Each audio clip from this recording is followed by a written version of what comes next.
Salut à tous. On me pose souvent la question, dois-je avoir un t-shirt maintien, un corset, une ceinture lombaire, ou une minerve, ou même une orthèse pour le dos? Quoi qu'il en soit, je vais te donner ma vision, mon avis sur le sujet, pour que tu puisses prendre ta propre décision.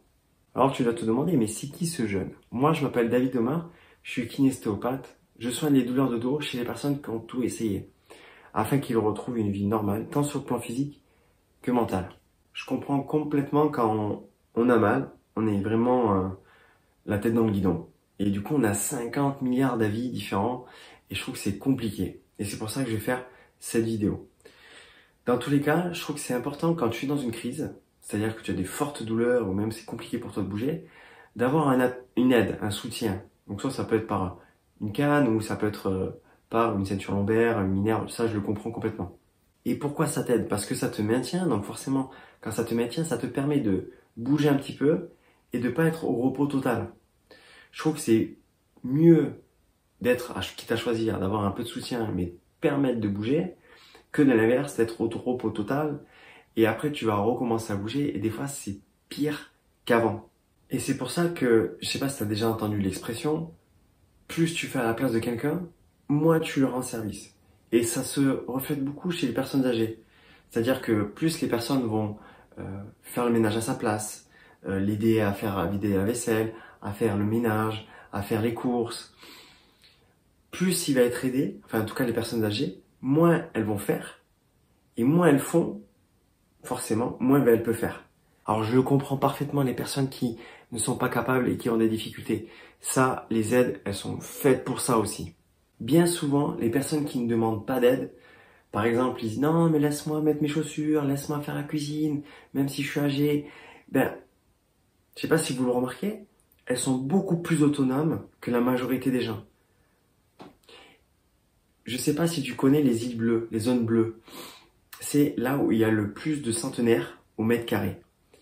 Et si tu remarques bien, ce qui ressort en tout cas le plus quand on interroge ces personnes âgées, elles ont un but, elles bougent énormément, elles sont toujours actives, soit un potager, soit un truc.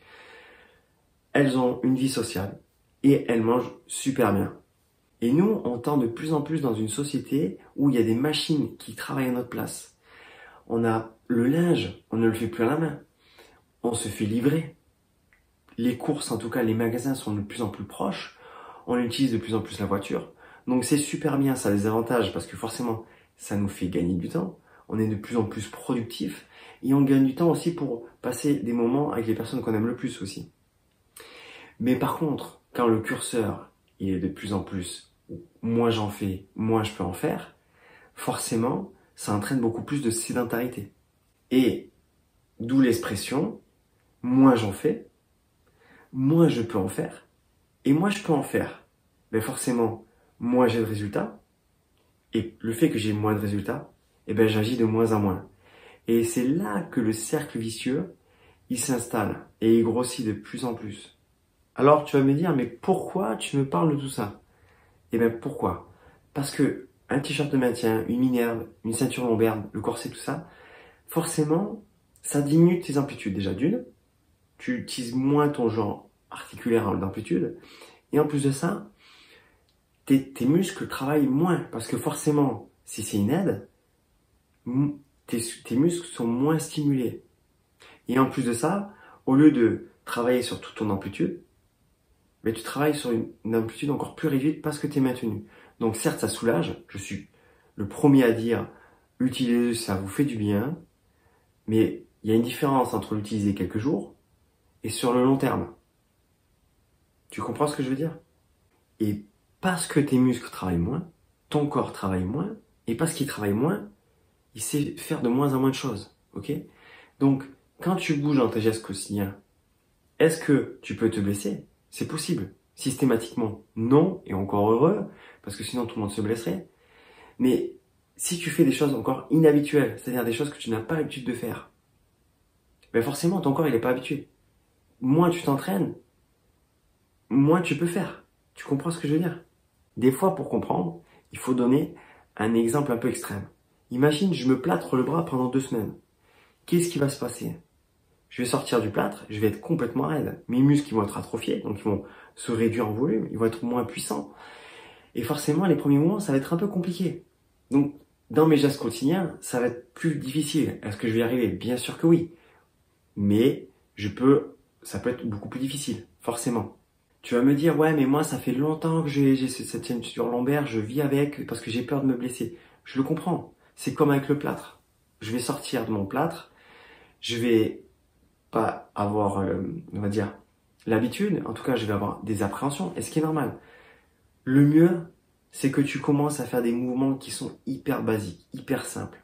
Et pour que tu reprennes confiance, il faut que tu restes dans ton confort pour petit à petit, tu ailles là où tu vas pas. Mais tu peux pas sprinter si tu ne sais pas comment, t'as pas commencé à marcher, etc. Et c'est pour ça que j'aime bien cet exemple du Usain Bolt. Usain Bolt qui est un sprinter.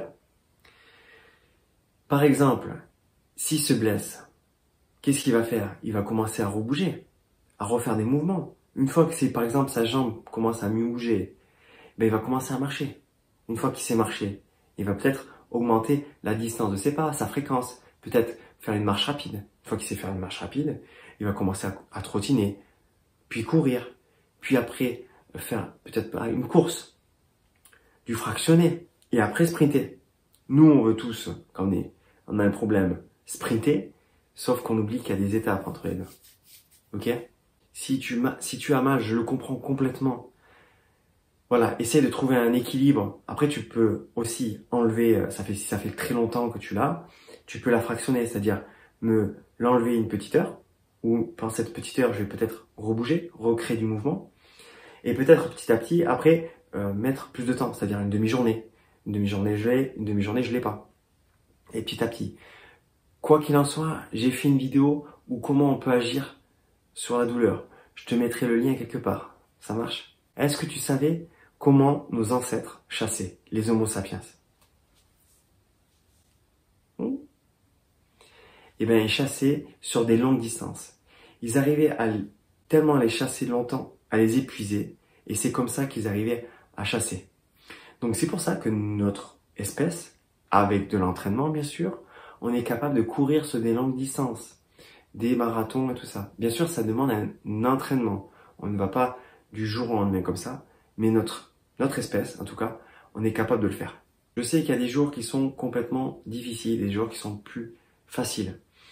Et même, tu ne sais même pas pourquoi du jour au lendemain, il y a un jour qui est compliqué, et alors que la veille, ça allait super bien. Quoi qu'il en soit, continue de faire de ton mieux. Et plus tu vas faire, plus tu vas pouvoir faire. Ok? Pour résumer la vidéo, je ne suis pas là pour te dire s'il faut le mettre ou pas mettre un corset, une minerve, ou une ceinture lombaire, enfin tout ça, je ne vais pas me répéter. Mais c'est bien par exemple, si tu es en crise, de pouvoir le mettre un petit peu, mais s'autoriser aussi à l'enlever un petit peu, ok? Par contre, si je peux donner mon conseil, c'est sur le long terme, je te le déconseille. Parce que forcément, moins tu fais, moins ton corps peut faire. Et après, du coup, moins tu peux faire, moins tu auras de résultats. Et moins tu as de résultats, moins tu agis. Et après, c'est le cercle vicieux qui commence. Ok? Je te remercie de ton écoute. J'espère que ça t'a plu. Moi, en tout cas, j'ai passé un bon petit moment avec toi.